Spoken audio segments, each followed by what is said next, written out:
भारतामध्ये 1 कोटीपेक्षा जास्त योजनाकर्मी कंत्राटी कर्मचारी आहेत. मानधनावर काम करणाऱ्या अशा या महिला आणखीन वेगळ्या कॅटेगरीमध्ये त्यांनी टाकलेल्या आहेत. अंगणवाडी प्रोजेक्ट चालू होऊन 50 वर्षे होऊन गेलेली आहेत. त्यांनी 50 वर्षाही जास्त काळापासून कायम न करता कंत्राटीच ठेवलेला आहे, मानधनावर ठेवलेला आहे. आणि अनुभव आल्यानंतर त्यांना अंगणवाडीच्या संदर्भामध्ये काही त्यांनी हक्क मिळवले, एक निश्चित मानधन मिळवलं. हे लक्षात घेऊन ज्यावेळेस राष्ट्रीय आरोग्य अभियान त्यांनी सुरू केलं 2005 साली, त्यांनी आशांची अवस्था आणखीन त्याच्यापेक्षाही वाईट करून ठेवली. म्हणजे निव्वळ कामावर आधारित मोबदला असं त्यांनी स्वरूप ठेवलं आणि मीटिंग भत्ता फक्त 150 रुपये. तो तसाच आहे अजून. 2018 सालापासून यांनी मानधनामध्ये कसलीही वाढ केलेली नाही. कंत्राटी कर्मचाऱ्यांचं शोषण करताना दुसऱ्या बाजूला संपूर्ण देशामध्ये, प्रत्येक राज्यामध्ये, प्रत्येक सरकारी खात्यामध्ये 50% पेक्षा जास्त जागा सध्या रिक्त आहेत. काही ठिकाणी तर 70% पर्यंत जागा रिक्त आहेत. त्या जागा भरायच्या नाहीत. त्यामुळे देशाच्या विकासावर परिणाम होतो. जे काम करतायत 50% पेक्षा जास्त त्यांच्यावर कामवाढ लादली जाते आणि पुढाऱ्यांच्या सोयीसाठी, सत्ताधाऱ्यांच्या सोयीसाठी कंत्राटी भरती टेंडर काढून केली जाते. कंत्राटदारांचं भलं केलं जातं. प्रत्यक्ष कंत्राटी कर्मचाऱ्यांच्याकडनं सुद्धा लाखो रुपये गोळा केले जातात आणि हा सगळा कारभार सुरू आहे. त्यामुळे की हे त्यांना बदलायचं नाही. उलट आज सुद्धा जे कामगारांच्यासाठी हक्क आहेत, कायदे आहेत, ते सुद्धा त्यांनी मुडीत काढून 4 लेबर कोड, 4 श्रम संहिता एप्रिलपासून लागू करण्याचं सुतोवाच केलेलं आहे.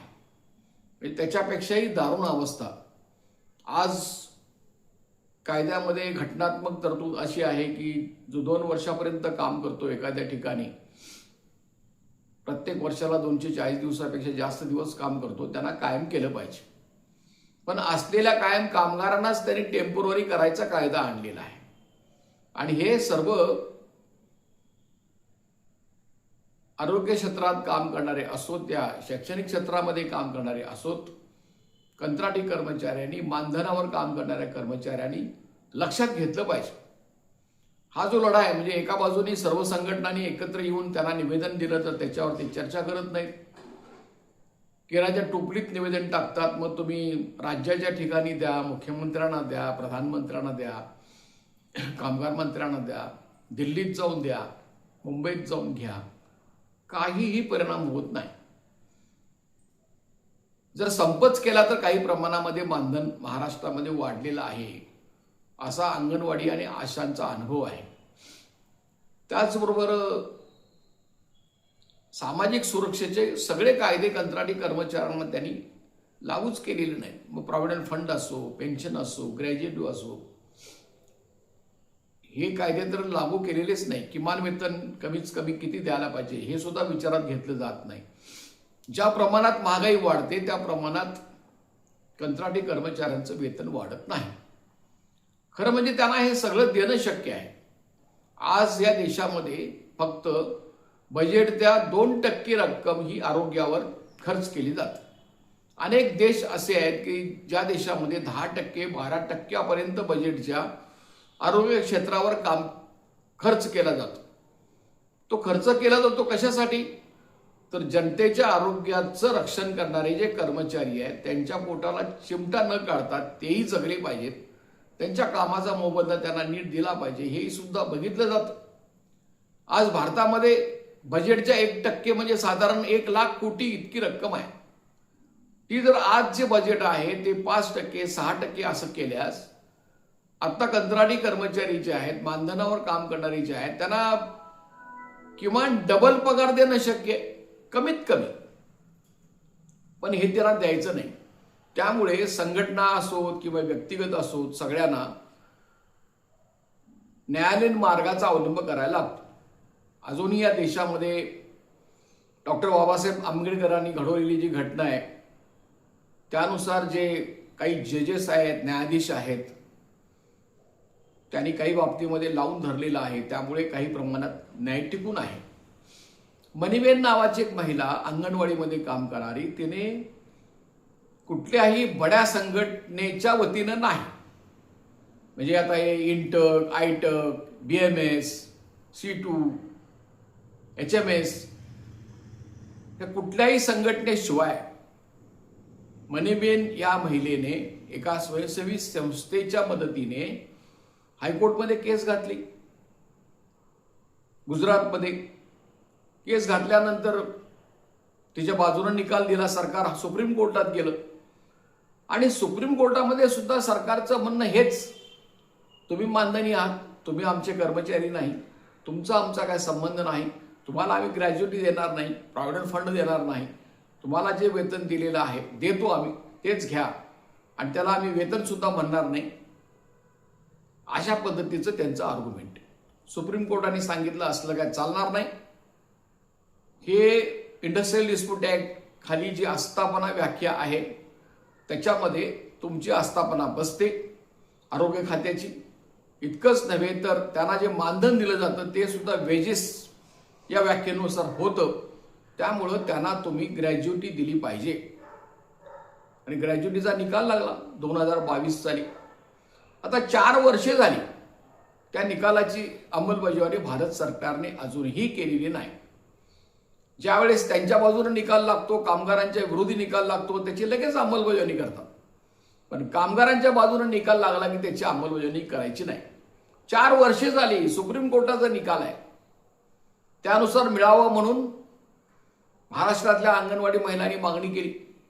शेवटी कंटाळून नागपूर विभागातल्या 204 रिटायर झालेल्या अंगणवाडी महिलांनी नागपूर उच्च न्यायालय खंडपीठामध्ये केस दाखल केली.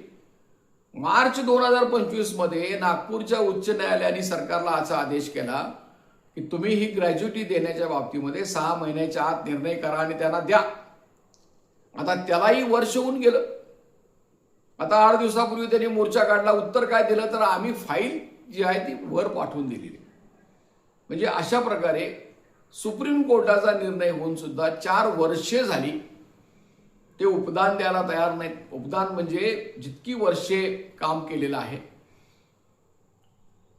त्या प्रत्येक वर्षासाठी 15 दिवसाचा पगार त्यांना उत्तर आयुष्यामध्ये, उर्वरित आयुष्यामध्ये जगता यावं म्हणून एक मदत, उपदान असं त्या ग्रॅज्युटीचं मराठीमधलं नाव आहे. तर हे सुद्धा द्यायला तयार नाहीत ते. हा अनुभव आहे. त्यामुळे की भविष्य निर्वाह निधीसाठी सुद्धा असंच आहे. एखाद्या जिल्ह्यामध्ये निर्णय झाला तर तो त्यांचं जे ट्रायब्युनल आहे तिथं ते अपील करणार आणि ते आता मुंबईमध्ये ट्रायब्युनलच अस्तित्वात नाही, रिक्त आहे जागा ती. त्यामुळं आणि झालेल्या अपिलाचं काय होणार असा सुद्धा प्रश्न आहे. त्यामुळे की आपल्याला काय केलं पाहिजे की आपण काही गोष्टी आपण काम करता करता पुढे सरकवत नेल्या पाहिजे. मग ते ग्रॅज्युटी मागणी असो, पेन्शनची मागणी असो किंवा सर्व्हिस पगारची मागणी असो, हे सगळं लावून धरलं पाहिजे. आणि काही जिल्ह्यामध्ये उदाहरणार्थ अंगणवाडीच्या संदर्भामध्ये अकोला आणि धुळे जिल्ह्यामध्ये निकाल झालेले आहेत लेबर कोर्टाचे, उपदान द्या म्हणून. आणि त्या अधिकाऱ्यांनी तेवढी रक्कम कोर्टामध्ये डिपॉझिट केली आणि तयारी अपिलात जायची केली.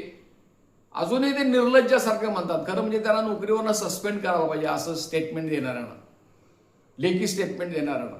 सुप्रीम कोर्टाचा निकाल आहे आणि त्या निकालाच्या विरुद्ध तुम्ही बोलता, सरकारी कर्मचारी असून निर्लज्जपणे बोलता, लिहिता, हे सुरू आहे. त्यामुळे की